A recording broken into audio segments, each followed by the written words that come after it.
Yes. Oh, cool.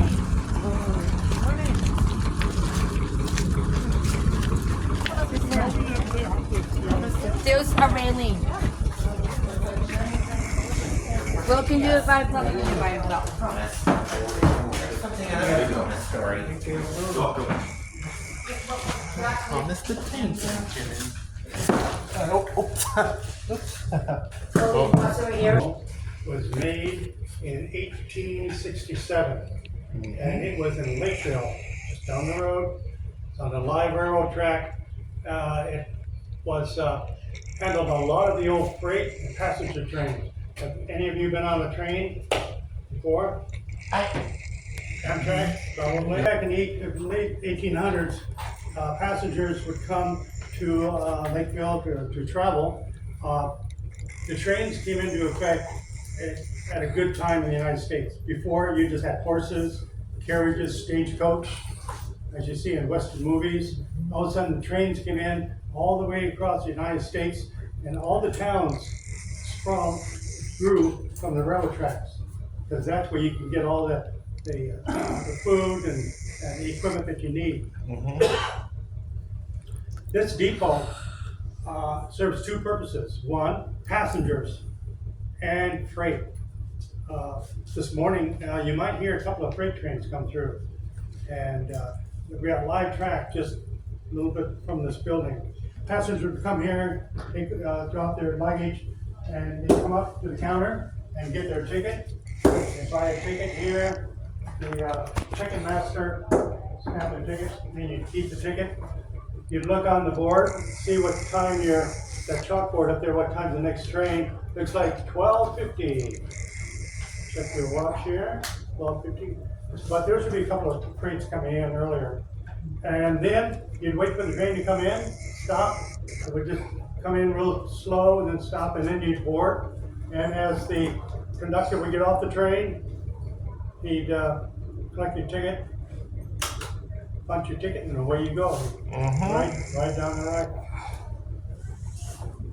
We'll step in here into the main office. Single file, guys. Like something out of Thomas the Tank Engine. Yep. That's it. Thank you, everybody. Josh can go by Will. He'd wait here for the trains to come in. He'd know what times they'd be arriving. And in those days, communication was really hard to contact people. Like from small city to a small city, we'd have phones like this.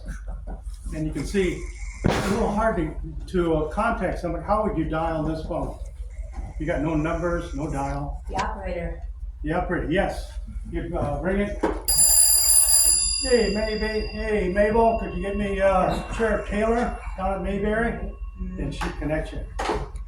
Then, a few years later, we got party lines, which everybody had an old phone like this, or most of them, and everybody had to remember how many rings. Like, say, at your place, 1 ring, 2 rings, and 3 rings. And it goes on to the, so if I were to call your place, I'd call 3 rings. 1, 2, 3. Pick it up. Everybody else would hear the rings, but only you should answer the phone with 3 rings. And you talk. Of course, if somebody else is talking, you can listen. You can listen all day and all the what people still gossip going on. Another thing came into view is the telegraph. Anybody know what telegraph is? Hey, I think that's a machine that they gave us the Morse code. Morse code, correctamundo. The alphabet, back in around 1837, this was invented. The alphabet was given, you see those dashes and dots next to the letters? That was a code they used on Morse code. Like A, up here, 1 dot, 1 dash. If you ever were back in those days, you'd hear this thing clicking.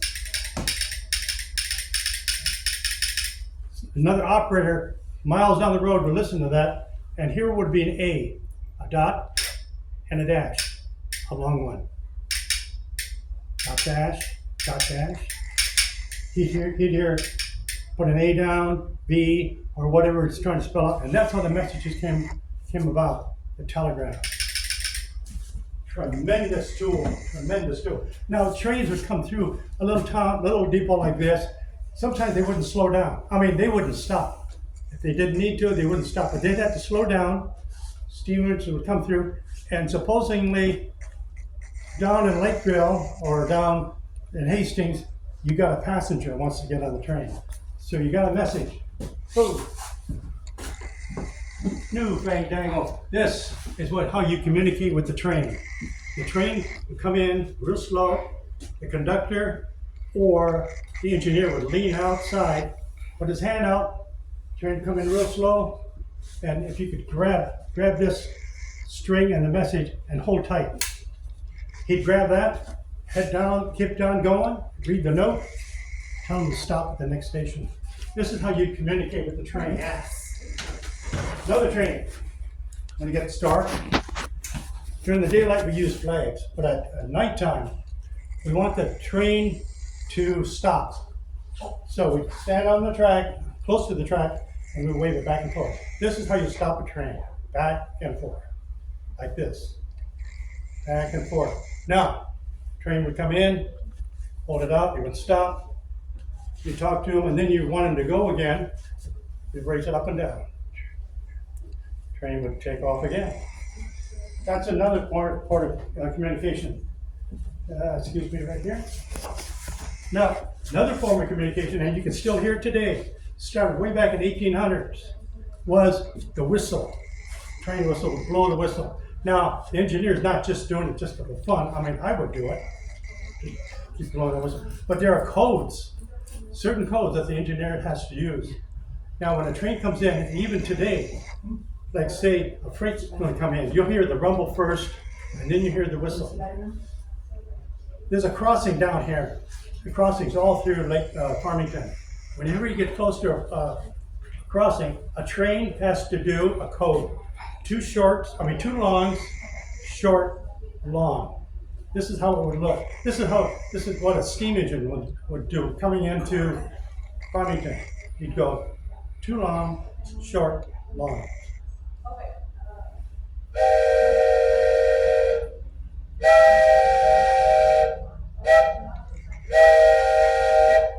That's the code.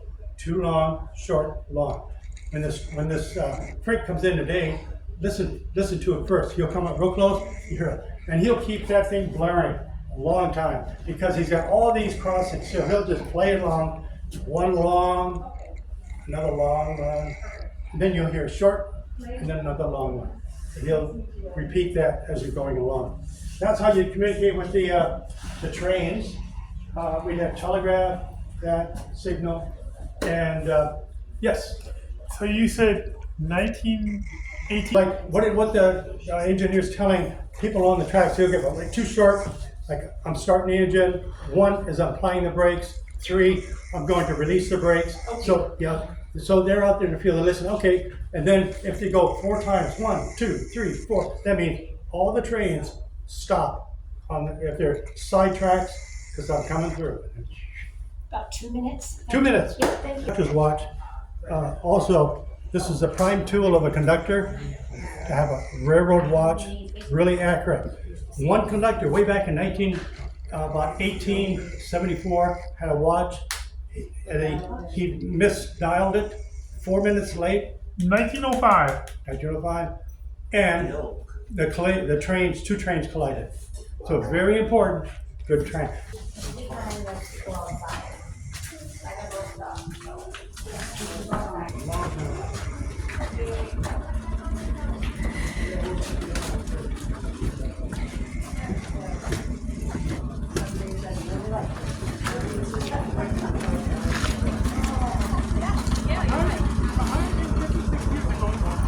I know, isn't that something?